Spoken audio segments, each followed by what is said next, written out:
사람들이 자주 쓰는 표현 중에 이런 표현이 있습니다. 자기가 보고 싶은 대로 보려고 하고 자기가 믿고 싶은 대로만 믿으려 한다는 겁니다. 사실 이 말은 우리가 일상생활에서 많이 경험하죠. 우리 주변에서도 사람들을 보면 자기가 보고 싶은 대로만 보려고 하고 자기가 믿고 싶은 대로만 믿으려고 하는 그런 모습들을 보게 됩니다. 그리고 여기에 더 확실한 건 우리 자신도 그럴 때가 많다는 거죠. 사실 우리가 몰라서 그렇지 나 자신도 자꾸 내가 믿고 싶은 대로 믿으려고 하고 보고 싶은 대로 보려고 하는 그런 어떻게 보면 그런 시각을 가질 때가 많습니다. 여러분, 제가 이 말씀을 먼저 드리는 이유는 우리 안에 있는 믿음에 대한 편향성을 말씀드리기 위해서 그런 겁니다. 믿음에 대한 편향성. 자, 예를 들어 보겠습니다. 여러분들 믿음하면 딱 떠오르는 이미지를 한번 떠올려 보세요. 여러분, 믿음, 큰 믿음의 사람들을 생각할 때 그 믿음을 딱 떠오르실 때 떠오르는 이미지가 무엇입니까? 이미지를. 자, 이미지가 안 떠오르시면 단어로 한번 떠올려 보세요. 여러분, 큰 믿음의 사람들, 믿음하면 딱 떠오르는 그 단어, 뭐가 생각나십니까?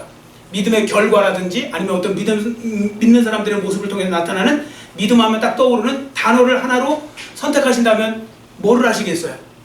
그냥 아무거나 한번 해보세요. 떠오르시는 거. 뭐가 떠오르세요? 믿음하면 떠오르는 이미지. 예, 그냥 제가 괜히 여쭤봤습니다. 근데 보통 믿음하면 뭐가 떠오르냐면 이런 거 떠올라요. 기적, 능력, 권능, 뭐 이런 거 나타나요. 축복, 이렇게 한다니까요. 자, 왜 그러는지 아세요? 성경에 실제로 믿음의 사람들에게 나타나는 기적들이 엄청 많이 기록되어 있어요. 기적에 대해서. 믿음의 결과로 막 기적이 나타나는 거예요. 자, 그게 엄청 많이 기록되어 있는데 그것 때문만이 아니에요. 사실은 알고 보면요, 우리 속에 그 믿음의 경험을 하고 싶은 거예요. 기적, 믿음을 통해서 기적이 일어나기를 원하는 거예요. 우리 마음속에. 그래서 사람들은 내가 그래서 믿고 싶은 그대로 믿는 거예요. 이게 이제 믿음의 편향성이거든요. 자, 이 말씀이 중요한 겁니다. 그러니까 여러분들 자기가 믿고 싶은 대로 믿으려고 하는 그 믿음의 편향성을 조심해야 되는데요. 자, 그러기 위해서 먼저 한 가지 중요한 말씀을 드립니다. 여러분, 여러분의 믿음 생활과 다른 사람의 믿음 생활을 가능하면 비교하지 않도록 조심하세요. 내 믿음 생활하고 다른 사람의 믿음 생활을 비교하지 않도록 조심하시라고요. 왜냐하면 하나님께서 모든 성도들에게요, 다양한 방법과 다양한 방식으로 그 믿음의 삶을 이끌어 가시거든요. 똑같이 이끌어 가시는 게 아니에요. 근데 많은 성도들이 이 사실을 잘 알지 못하니까 믿음에 대해서 한쪽 면만 바라보고 그래 믿음의 이렇게 편향성을 갖고 살아가는 겁니다. 자, 이제 쉽게 예를 들어 볼게요. 여러분, 사도행전 12장에 보시면 극적인 사건이 두 개가 나타나요. 사도행전 12장에 보시면 먼저는 첫 번째, 예수님의 제자 중에 야고보 사도가 있는데요. 야고보 사도가 헤롯 아그리빠에 의해서 칼에 의해 죽임을 당해요. 첫 번째 순교자가 돼요. 자, 그런데 바로 그 다음 절이 뭐냐면 베드로가 똑같이 잡혔는데 베드로는 죽지 않아요. 기적적으로 살아나요. 감옥에서 구출을 받아요. 기적이 일어났죠. 옥문이 막 열리고 그랬으니까요. 천사를 통해 구원받아요. 그러면 사람들이 이렇게 질문하는 수가 있어요. 베드로의 믿음하고 사도 야고보와 사도 베드로의 믿음 중에 누구의 믿음이 더 클까요? 더 좋을까요? 그러면요, 믿음의 편향성을 가진 사람들은 베드로라고 그래요. 베드로의 믿음이 좋다고 그래요. 왜냐하면 베드로는 기적을 맛봤고 야고보는 그 기적을 체험하지 못했거든요. 자, 그렇게 생각하는 이유가 뭐라고요? 내 안에 믿음의 편향성이 있어서 그래요. 왜? 믿음 하면 기적이 일어나야 되고, 믿음 하면 뭔가 축복을 받아야 되고, 믿음 하면 능력이 나타나야 되고, 뭐 이렇게 생각하니까요. 근데 그거 아닙니다. 이게 확실히 편향된 생각일 뿐입니다. 여러분 기억하세요. 아주 젊은 나이에 헤롯 왕에 의해 칼로 죽임을 당한 야고보 사도나 기적을 체험해서 감옥에서 건짐을 받은 베드로나 똑같이 위대한 믿음의 사람들입니다. 단지 하나님만 하시는 어떤 이유 때문에 야고보는 좀 더 빨리 데려가신 거고, 또 베드로에게는 좀 더 사명을 맡겨서 하실 일이 있으니까 내버려 두신 것이지, 그래서 그 기적을 체험하게 하신 것이지, 누구의 믿음이 더 좋고 작아서 이 문제가 이렇게 다름이 생겨난 것이 아니라는 것입니다. 자, 그러니까 이런 부분들 속에서 여러분들이 지혜를 발휘하는 것이 중요합니다. 그 사실을요, 적나라하게 아주 잘 보여주는 말씀이 오늘 우리가 읽은 본문 말씀, 더 나아가서 본장 말씀이 됩니다. 자, 퀴즈 하나 해볼까요? 여러분들 히브리서 11장 별명이 뭐죠? 자, 무슨 장이라고 합니까? 믿음장. 믿음장, 그 별명이 믿음장이에요. 왜냐하면 믿음의 사람들에 대한 리스트가 쫙 기록되어 있거든요. 그래서 수많은 사람들의 그 믿음의 모습을 기록하고 있는데요. 자, 그런데 제가 이번 주에 이 말씀을 준비하면서 묵상하다가 크게 깨닫게 된 바가 하나가 있어요. 이 믿음장이라 해서 믿음의 사람들 하면서 별로 신경 안 썼는데 쭉 말씀을 묵상하다 보니까 이 믿음의 사람들의 다양성을 볼 수 있는데, 믿음의 다양성이에요. 한마디로 하나님이 그 믿음의 다양성을 이 히브리서 11장을 통해 보여주시더라는 거죠. 자, 예를 한번 들어볼까요? 자, 32절에서 34절을 보시면요, 32절 34절에는 일반 성도들이 보통 생각하는 믿음의 결과들에 대해서 나타나요. 믿음의 결과 뭐냐면 다윗처럼 왕이 돼요. 그 다음에 또 기드온과 삼손처럼 나라도 구해요. 믿음으로 나라도 구합니다. 그 다음에 여러분들 아시다시피 또 누굽니까? 다니엘과 같이 사자굴에 들어가서요, 사자한테 잡혀먹지 않고 사자의 입을 봉하게 만드는 기적도 일어나요. 기적, 능력, 성공 다 거기 나타나요. 요 32절에서 34절에 보시면 그 놀라운 체험들이 나타난다고요. 믿음의 체험들. 그런데요, 본문에는요, 다른 방식으로 믿음으로 승리한 사람들 이야기도 기록하고 있어요. 자, 예를 들어보겠습니다. 4절에 보시면 우리가 지난 시간에 또 배웠던 아벨의 제사. 아벨은요, 믿음으로 더 좋은 예배를 드리기 위해서 죽임을 당해요. 아벨은 결과적으로. 자, 그리고 8절에 보시면 아브라함은 믿음으로요, 본토 친척 아비집을 다 포기하고 떠나야 했어요. 믿음으로. 그 다음에 24절을 보시면 모세는 믿음으로 애굽의 왕자 자리와 애굽의 부귀영화를 다 포기해야 됐어요. 자, 그 부분을 한번 읽어볼까요? 24절 말씀 같이 읽습니다. 믿음으로 모세는 장성하여 바로의 공주의 아들이라 칭함을 거절하고. 아멘. 바로의 공주의 아들이라 칭함받기를 거절했다고 그랬죠. 그러니까 여기는 뭘 보여주는 거냐면요, 여러분 믿음 생활에는요, 잘 버리고 잘 포기하고 잘 거절하는 것도 믿음 생활의 중요한 열매예요. 또 중요한 믿음 생활의 모습이라는 겁니다. 그래서 여러분들 포기할 때 포기하고 버릴 때 버리고 이런 것도 믿음이에요.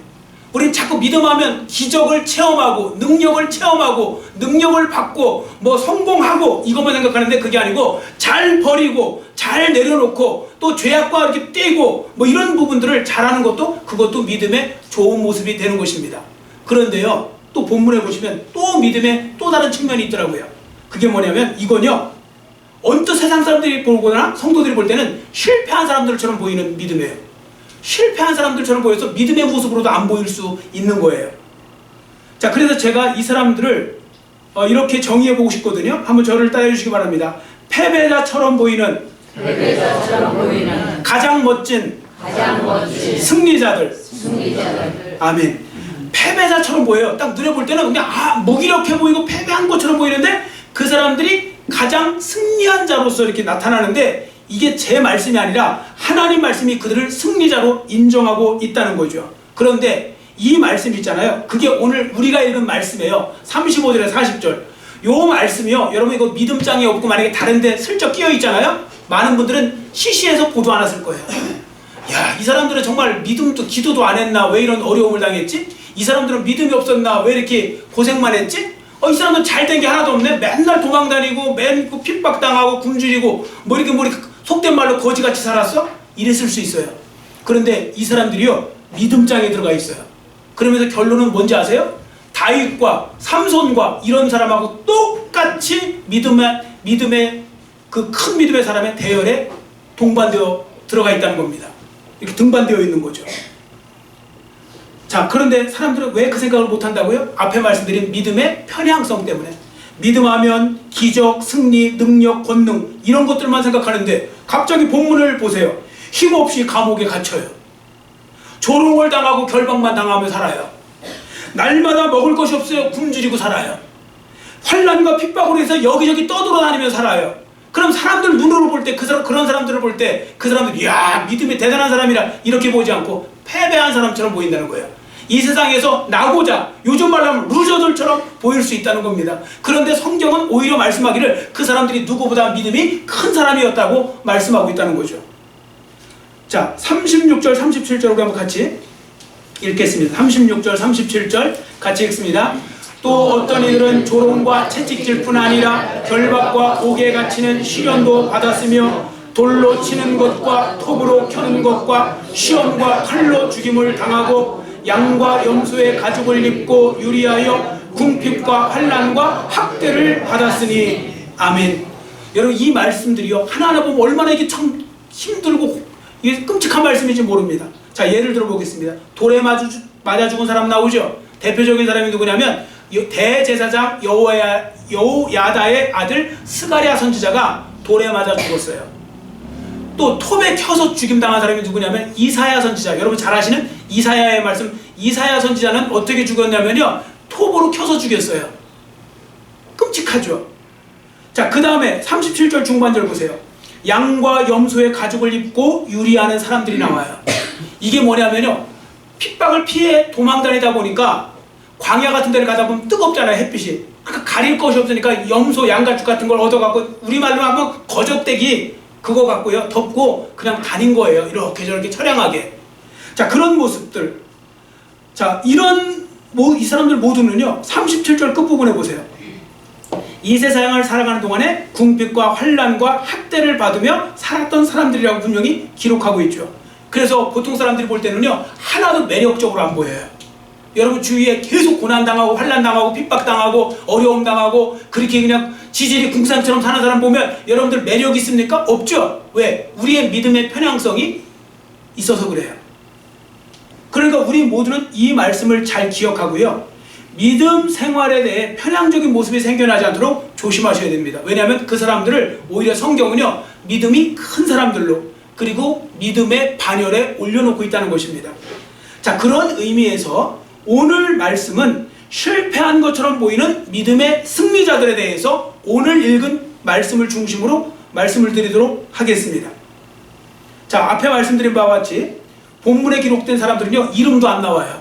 무명의 믿음의 사람들이에요. 아예 이름도 기록 안 되어 있어요. 앞에는 뭐 모세도 아브라함 뭐 다 나오잖아요. 여기는 나오지도 않아요. 자, 그런데 이 사람들에게 있잖아요 하나님이 총괄적으로 일괄적으로 별명을 하나 붙여주셨어요. 이 사람들이 누구인지. 그 별명이 38절이에요 38절을 우리 큰소리로 같이 읽겠습니다. 이러한 사람은 세상이 감당하지 못하느니라. 그들이 광야와 산과 동굴과 토굴에 유리하였느니라. 아멘. 자, 여기에 보시면 그 별명이 뭐냐면 세상이 감당하지 못하는 사람들이라는 거예요. 그래서 제가 오늘 설교 제목 앞에 보세요. 세상이 감당치 못했던 사람들. 자, 이렇게 제가 말씀을 또 설교 제목을 정한 것입니다. 그러니까 저를 한번 따라해 주시기 바랍니다. 세상이 감당하지 못하는 사람이 됩시다. 감당하지 못하는 사람이 됩시다. 아멘. 근데요, 자 이제 그러면 이 말씀을 잘 이해하시려면 그럼 세상이 감당하지 못하는 사람은 뭘까? 누구를 말하는 걸까? 요걸 먼저 잘 이해하셔야 돼요. 자, 여러분 한번 생각해 보세요. 여러분들 이 말씀 많이 보셨죠? 세상이 감당하지 못하는 사람. 세상이 감당하지 못하는 사람은 누구를 의미하는 걸까요? 도대체 무슨 의미일까요? 사실 많은 사람들은 이렇게 말씀하세요. 예를 들어 볼게요. 스코틀랜드의 종교개혁자 존 낙스가 있거든요. 이 사람은요 얼마나 기도의 사람이고 기도의 열매를 많이 맺었는지요 기도를 통해 기적도 많이 일어났고요 정말 놀라운 일들이 많이 일어났어요. 어느 정도였냐면 그 당시에 그 악랄한 여왕 있죠, 블러드 메리, 피해 여왕이라고 불렸던 블러드 메리가요 나는 존 낙스의 기도가 10만 대군보다 더 무섭다고 그랬어요. 얼마나 능력이 나타났는지. 그래서 많은 사람들은 그런 예를 드는 거예요. 세상이 감당치 못하는 그런 능력의 사람이 됩시다. 권사님, 장로님 능력의 사람이 되십시오. 세상이 감당치 못하는 능력의 사람이 되십시오 하면서 그럼 또 서로 아멘 하면서 바꾸고 그래요. 또 이렇게 설교하는 분들도 많고. 그거 아니에요. 절대 그 얘기 아니에요. 이 얘기는 그 이야기가 아니에요. 자, 그럼 무슨 말씀일까요? 제가 먼저 원문을 직역해서 한번 읽어볼 테니까 원문을 직역해서 말씀드릴 테니까 잘 들어보세요. 세상은 그들이 살기에 적당하지 못하였다. 그런 뜻이에요. 세상이 감당치 못했다 이 말이 원래 원문을 보면요 세상은 그들이 살기에 적당하지 못했다. 또 다르게 직역해보면 세상은 그들에게 전혀 가치가 없어 보였다. 세상은 저들에게 가치가 없어 보였다. 제가 현대인의 성경을 찾아봤어요. 그런데 현대인의 성경에 이렇게 기록되어 있어요. 세상은 그들에게 아무 가치가 없었습니다. 맞죠, 해석이? 자, 세번역 성경 찾아봤어요. 세번역 성경은 제가 적어놨으니까 앞에 보시고 같이 읽으시면 돼요. 시작. 세상은 이런 사람들을 받아들일 만한 곳이 못 되었습니다. 그래서 그들은 광야와 산과 동굴과 땅굴을 헤매며 다녔습니다. 아멘. 자, 이런 식으로 분명히 이런 번역들이 맞는 거예요. 물론 우리 번역이 틀렸다는 게 아니고 우리 번역은 오해를 충분히 할 수 있게 깊이 생각해보면 우리 성경도 그 말씀인데, 그러나 이 성경을 잘못 읽으면 앞에 존 낙스 예를 들듯이 그런 식으로 생각하는 경향이 있어요. 그런 의미 아니에요. 이 예수 믿는 사람들한테는요, 세상이 가치 없어 보였다, 그런 뜻이에요. 그래서 세상이 그들을 감당할 수 없을 정도로 아무것도 아니니까 가치가 없어 보였다, 그런 의미거든요. 자, 그래서 초대교회 당시에 많은 믿음의 사람들은 자기에게 오는 핍박, 환란 있잖아요. 예수님만 안 믿으면 그 핍박 안 받아도 돼요. 예수님만 안 믿으면 그 불리함을 안 받아도 돼요. 그런데도요, 그들은 기꺼이 받았거든요. 왜냐하면 이 세상에 별로 미련이 없어서 그래요. 가치가 없어서 그래요. 이 세상이 뭐 대단하고 생각 안 했기 때문에 그렇다는 것입니다. 자, 35절 중반절을 보세요. 35절 중반절에 보시면, 또 어떤 이들은 더 좋은 부활을 얻고자 하여 심한 고문을 받되 구차히 풀려나기를 원하지 아니하였다, 이러죠. 구차히라는 말이 나오죠. 우리 이렇게 말하잖아요. 그 구차하게 변명하지 맙시다. 그 구차하게잖아요. 이 사람들은요, 예수님 안 믿겠습니다 하면 그 핍박 안 받아도 돼요. 그 고난 안 받아도 돼요. 그런데 구차하게 그 변명하지 않았다는 거예요. 그리고 나 예수 안 믿겠다 소리 안 했다는 거예요. 그냥 믿음 지켰다는 거예요. 그리고 고난당하고 핍박당하고 심지어 죽기까지 한 거예요. 왜냐하면 이 세상은 그들한테 볼 때 별거 아니었기 때문에. 자, 그 말씀입니다. 자, 왜 이렇게 했느냐? 당시 그 믿음의 사람들에게 이 세상에 잠시 머무르는 곳, 이 세상은 그냥 잠시 머무르는 곳으로 인식되어 있었기 때문입니다. 그래서 그들은 이 세상이 나쁘다는 얘기가 아니라 이 세상에 그렇게 지나치게 집착할 이유가 없었다는 것입니다. 그래서 예수님을 믿는 믿음까지 포기해가면서 세상 사람들하고 타협하고 싶지 않았다, 그 말입니다. 자, 제가 어떤 신학자의 이야기를 읽어드리겠습니다. 어떤 신학자가 38절을 이렇게 해석했더라고요. 이 믿음의 사람들은 자신들을 이 세상의 나그네로 여기고 마치 이 세상을 불편한 잠자리처럼 생각하고 살았던 것입니다. 그래서 그들은 이 세상에 지나친 집착을 하지 않을 수 있었던 것입니다. 자, 아직도 이해가 안 되시면 캠핑 가서 텐트 생활한 거 한번 생각해보세요. 여러분, 캠핑 가서 텐트 생활 해보신 분 계시죠? 안 해보신 분도 계시겠지만, 여러분, 텐트 생활하실 때 솔직히 잠자리 편합니까? 잠자리 편하세요? 그분은 특이하신 분이에요. 물론 요즘에는 뭐 에어 매트리스 나오고 그런지 몰라도 옛날 그 텐트 생활은요, 절대 그렇지 않습니다. 저도 한번 그 경험 중에 하나 생각나는 것이, 그 교육선사 때 청년부 따라서 그 뭐 전임 전도사님하고 같이 청년들 데리고 지리산 등반한 적이 있거든요. 2박 3일 동안 저 지리산 천왕봉으로 넘어가 갖고 노고단까지 52km에 뭐예요. 그거 가는데 첫날 천왕봉 올라가다 보니까 날이 저물었어요. 거기서 자야 되는데 움직이지 못하니까 캄캄하니까 그 바위잖아요. 천왕봉이 다 그 바위에다가 그 텐트를 이렇게 어떻게 간신히 치고 자는데 바람은 얼마나 많이 부는지요. 막 텐트가 날아가려고 하고 랜턴은 막 위에서 막 들락달락 소리 나죠. 바닥은 등이 그냥 이 배 같고 이게 바위니까요. 얼마나 불편한지 몰라요. 근데요, 여러분, 그때 제가 혹시 신경쇠약이 걸릴 정도로 고생하면서 나는 왜 이렇게 불운하지? 나는 왜 이렇게 불행하지? 내 삶은 왜 이런 거야? 제가 이렇게 고민했을까요? 그것 때문에 막 너무 속상해갖고 막 괴로울 정도로 그랬을까요? 아닙니다. 왜 그런지 아시죠? 어차피 오늘 밤만 지나면 떠날 거니까. 거기에 미련이 별로 없는 거예요. 집착하지 않으니까. 만약에 나 여기서 평생 살아야 돼 앞으로 영원히, 그러면 난리 난 거죠. 그럼 이건 진짜 큰일 나는 거죠. 내가 지금 이런 상태로 내가 어떻게, 내가 하필은 이런 자리에서 이런 걸 맡아갖고 이렇게 사나, 그럴 거 아닙니까? 자, 왜 이 말씀을 드리는지 아시겠죠? 본문에 나오는 이 사람들이 바로 이런 식으로 살았다는 것입니다.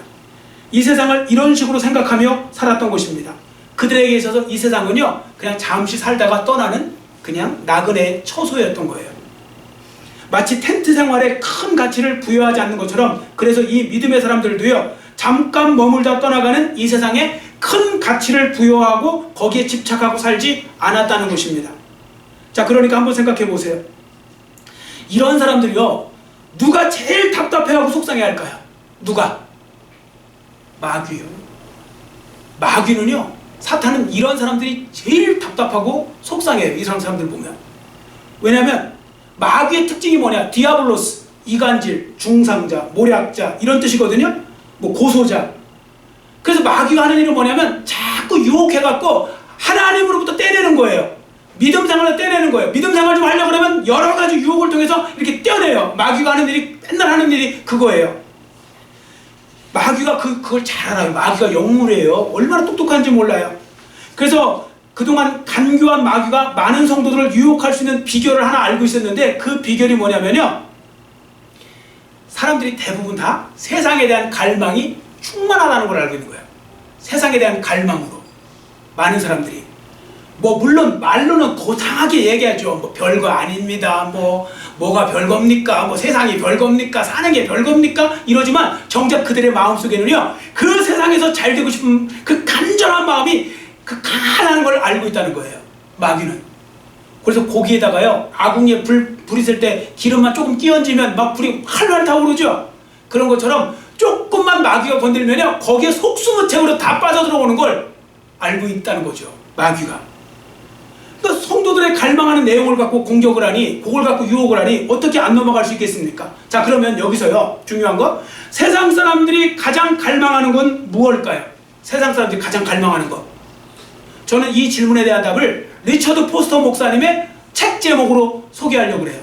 리처드 포스터는, 그 목사님은 그 중에 기도라는 책을 쓰셨는데, 그건 기독교 고전에 들어갈 정도로 굉장히 현대판 고전, 꼭 읽어봐야 할 책 중에 하나가 그 리처드 포스터의 기도라는 책입니다. 자, 그런데 그 리처드 포스터 목사님의 그 책 그 다음 중에 하나가 뭐냐면요, 이것도 되게 유명한 책이에요. 자, 앞에 보세요. 리처드 포스터의 기도죠. 돈, 섹스, 권력. 저게 되게 유명한 책이에요. 사실 뭐 이게 어떻게 보면 듣기 민망한 책 제목일 수도 있지만요, 근데 조금만 깊이 생각해보면 세상 사람들의 갈망은 다 저 세 가지에 들어가 있다는 거예요. 세 가지를 다 가지려고 애쓰는 사람도 있고요, 적어도 두 가지, 한 가지라도 다 저기에 들어가 있다는 거예요. 자, 한번 예를 들어보겠습니다. 지금 세상 사람들 중에 이렇게 말하죠. 열심히 공부하고 열심히 실력을 쌓고 너무 막 열심히 노력하고 막 그러는데, 그때 왜 그렇게 하세요? 그러면 고상하게 이야기를 하잖아요. 나라의 발전을 위해서, 뭘 어떻게 하기 위해서, 하나님의 영광을 위해서 막 다 이야기하지만 정작 자기가 잘 돼야 돈도 없고 권력도 없고, 저 세 가지를 다 얻으려고도 하고, 그게 있기 때문에 한다는 거예요, 사람들이. 그래서 그거 갖고 공격을 하면 기가 막히게 다 먹힌다는 거예요. 마귀가 그걸 갖고 공격을 하면. 그래서 그 어떻게 보면 세상 사람들도 이구동성으로 하는 이야기 중에 이런 말 있잖아요. 돈 앞에 장사 없다. 여러분 공감하세요? 그런 말 많이 하죠. 돈 앞에 장사 없다.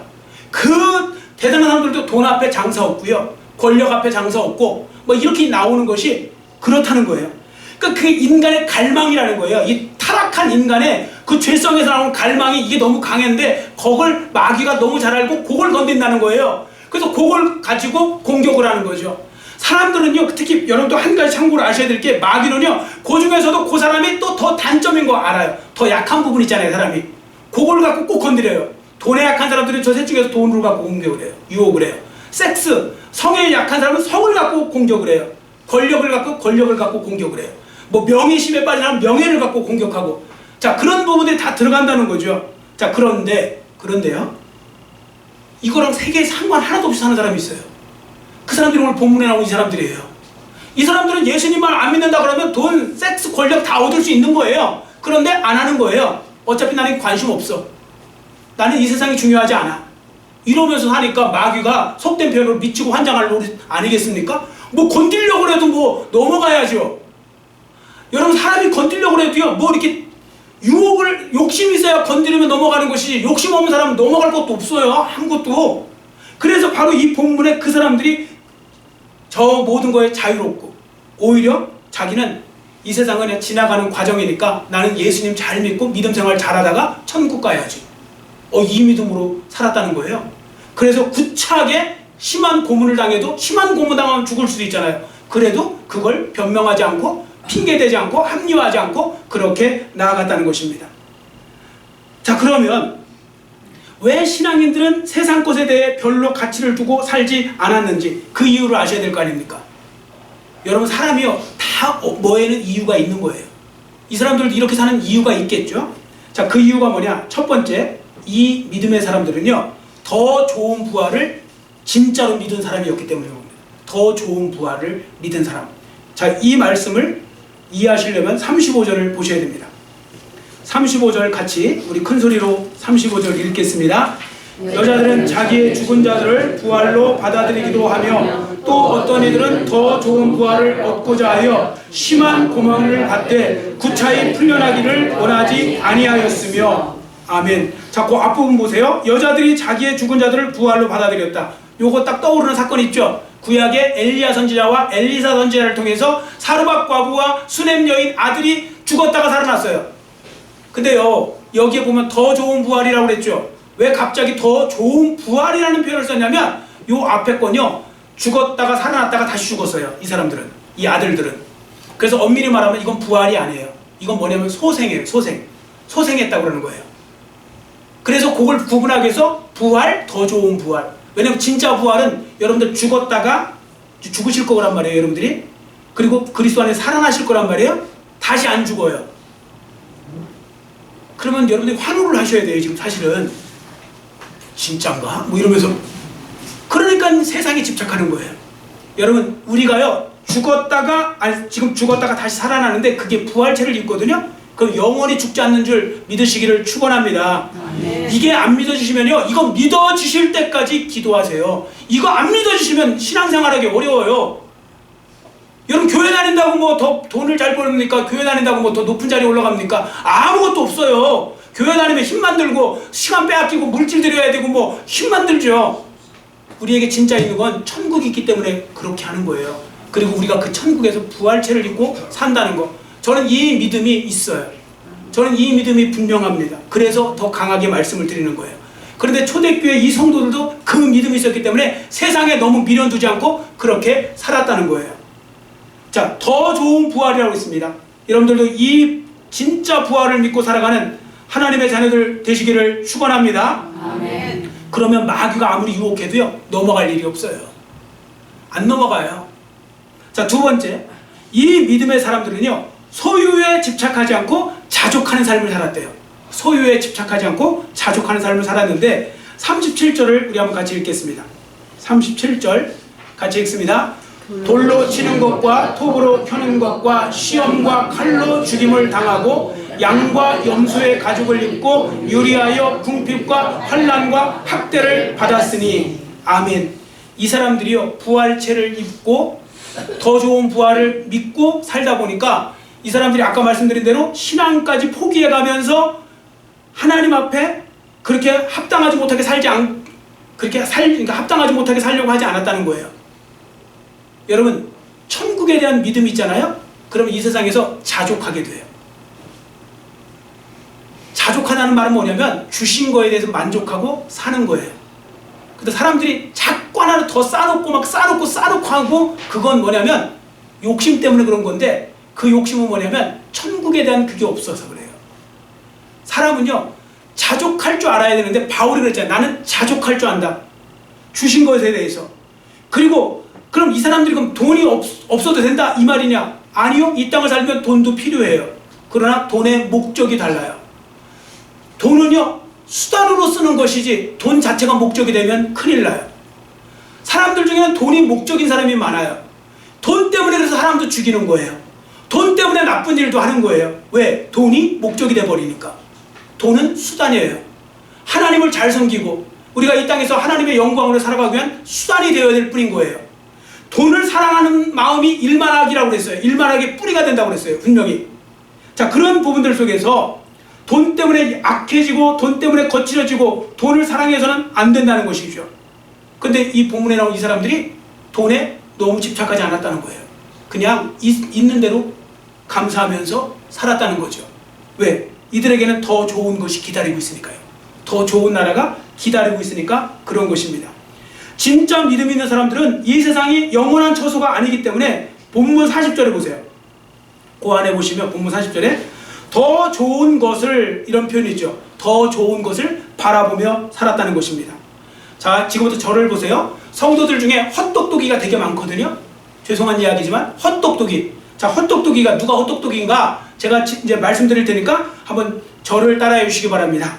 덜 좋은 것 때문에 덜 좋은 것 때문에 더 좋은 것을 포기하는 사람이 더 좋은 것을 포기하는 사람이 헛똑똑이다. 헛똑똑이다. 덜 좋은 것은 안 좋다는 이야기가 아니라 좋다는 이야기입니다. 근데 뒤에 더 좋은 것이 있기 때문에 얘가 덜 좋은 것이 되죠. 좋은 것 때문에 더 좋은 것, 가장 좋은 것을 포기하는 사람이 헛똑똑이라는 거예요. 자, 한번 예를 들어보겠습니다. 저는 지금도 생각나는데, 이 말씀을 이번 주 준비하는데 생각나는데 뭐냐면요, 어렸을 때 있었던 일이에요. 저 어렸을 때 제 조카죠. 그러니까 이모 딸이 왔어요. 이모랑 딸이 왔는데 딸이 4살쯤 됐어요. 4살쯤 됐더니 이제 갈 때쯤 이제 저희 어머니가 용돈은 줘야 되겠고, 그게 뭐 벌써 이제 40년도 더 되고 50년 뭐 50년 되는 그런 때니까, 그때 그래서 처음에 이제 그냥 시골에 사니까 100원을 주신 거예요. 얘가 돈을 안 해. 얼마나 좋은지. 그 당시에 100원이면 또 많이 사 먹어요. 그래서 100원을 갖고 얘가 좋아하고 막 그러는데 저희 어머니 딴에는 좀 미안한 거예요. 아유, 너무 적게 줬다. 그 1,000원을 준다고 1,000원짜리를 끄집어 와갖고, 야, 그거 바꾸자고, 또 그냥 제 딴에서 그냥 2개 다 주시지, 그 바꾸자고 이렇게 했더니 얘가 안 주는 거예요. 막 움켜잡고 막 난리가 난 거예요. 그래서 이게 더 많은 거예요. 그랬더니 말이 안 통해. 그냥 막 그거 달래요. 그 나중에 그럼 이 둘 중에 어떤 거 가질 거야? 이거 가질 거라고 막 그러면서 막 애가 막 그냥 난리가 났어요. 꼭 잡고서 막 움켜쥐고 난리가 난 거예요. 그럼 나중에 다 주신 것 같긴 해요. 근데 그걸 보면 애기니까 귀엽잖아요. 근데 얘 왜 그랬을까요? 걔 딴에는 그게 최고로 보이는 거예요. 돈의 가치를 모르니까 요거면 내가 좋은 거다. 근데요, 어른들이 그렇게 하면 어떻게 될까요? 성도들이 그렇게 산다고요. 지금 가장 좋은 것이 뒤에 있는데도 앞에 것 때문에 뒤에 걸 놓쳐버려요. 저는 신앙생활이 가장 우선순위가 돼야 된다고 분명히 믿는 사람인데도 그게 아닌 사람이 너무 많아요. 신앙생활 취미생활 하듯이 하고, 어떻게 보면 우선순위를 둬야 되고, 결국 우리가 이 땅에서 언제 부르실지도 모르는 세상 속에서 언제 갈지 몰라요. 여러분, 올 때는 순서 있어도 갈 때 순서 없는 거 아시죠? 아무도 몰라요. 사실 이 땅은 텐트 생활하는 거랑 똑같은 거거든요. 그런데도 마치 텐트만 얼마나 더 좋은 걸로 할 거냐, 글램핑을 할 거냐, 뭐 거기다 뭘 할 거냐, 그것만 신경 쓰고 거기다 인테리어를 뭐 할 거냐. 그 무슨 의미가 있어요? 어차피 그거 정리하고 접으면 떠나야 되는데. 그런데 우리가 그런 부분들 속에서 이 믿음의 사람들은 그렇게 살았다는 거예요. 가장 좋은 것을 놓치지 않기 위해서 덜 좋은 것도 포기해버렸다는 거예요. 다 던져버렸다는 거예요. 세상이 안 중요하다는 것도 아니고 돈이 안 중요하다는 것도 아니지만, 그러나 그걸 믿음까지, 신앙과 팔아먹으면서까지 하고 싶지 않았다는 거예요. 왜? 그게 진짜 믿어지니까요. 그런 부분들 속에서 우리가 한번 이 말씀을 잘 생각하시고요. 여러분의 신앙생활에 대해서 한번 진지하게 한번 자문해 보셨으면 좋겠어요. 나는 정말로 세상이 감당치 못할 믿음을 가지고 있는가? 혹시라도 아니라고 답이 되시면 이제부터라도 진짜 믿음을 가지시고 하나님과 하나님 나라를 위해서 기꺼이 세상에서 실패한 자처럼 설령 보일지라도 믿음으로 그런 삶까지도 기꺼이 잘 살아낼 수 있는 그런 사람이 되는 것, 그걸 하나님이 원하시는 겁니다. 여러분, 하나님은요, 여러분들이 온갖 겉모술수로 해갖고 저 높은 자리, 대통령 자리까지 가는 거 안 기뻐하세요. 세상 사람들은 그걸 영광이라고 하는지 몰라도 온갖 더러운 짓 해가면서 올라가고 많이 갖는 거 안 기뻐하세요. 하나님은 깨끗한 걸 기뻐하시고, 없어도 좋고 거지처럼 살아도 좋으니까 정당하게 하나님 말씀대로 사는 걸 기뻐하신다고요. 근데 우리는 자꾸 그걸 왜 그 생각하느냐, 왜 세상 사람들을 부러워하느냐. 우리의 믿음의 가치나 세상의 삶의 가치가, 세계관이나 우리의 인생관이 그렇게 돼 있어서 그런 거예요. 그래서 성경에 우리가 가치관을 갖고 성경적 세계관을 갖고 나가는 것이 중요합니다. 이 말씀을 잘 기억하시고, 여러분도 저도 마찬가지입니다. 저도 부족합니다. 이제부터라도 우리도 이 믿음의 사람들을 본받아서 진짜 믿음으로 승리하는 하나님 나라의 주인공들 모두가 되시기를 간절히 빌고 원합니다. 아멘. 기도하겠습니다. 사랑의 하나님 아버지, 오늘은 세상이 감당치 못했던 사람들이라는 제목을 가지고 하나님의 말씀을 보았습니다. 세상이 감당치 못했던 사람들이 무슨 의미인지를 보았습니다. 이 말씀을 잘 기억하게 해주시고, 우리가 이 세상에 너무 미련이나 집착 때문에 욕심과 탐욕과 죄짓고 이렇게 살아가는데 익숙한 사람이 되지 않게 하여 주시고, 정말 이 믿음의 사람들처럼 우리도 하나님 나라를 바라보며 가장 좋은 것이 우리를 위해 기다리고 있다는 것을 기억하게 해주시고, 그래서 이 세상의 좋은 것들 때문에 가장 좋은 것을 놓치는 헛똑똑이가 되지 않도록 도와주시고, 그래서 우리가 믿음 생활 잘하여서 앞으로도 우리가 신앙생활을 우선으로 하여서 그 모든 일 속에 하나님께 영광을 돌리며 하나님 나라가 살 것을 기억하면서 우리가 천국에 또한 많은 것을 쌓았고, 그리고 우리가 하나님 나라와 영광을 위해서 또 열심히 쓰임받다가 하나님 안에서 정말 영원한 또 영생복락을 누리는 삶으로 인도되기를 원하오니, 그러한 믿음을 더하여 주시고 우리가 그러한 믿음으로써 늘 승리하는 하나님의 자녀들 모두가 될 수 있도록 은혜 더하여 주시옵소서. 예수님의 이름으로 간절히 축복하오며 기도드렸사옵나이다. 아멘.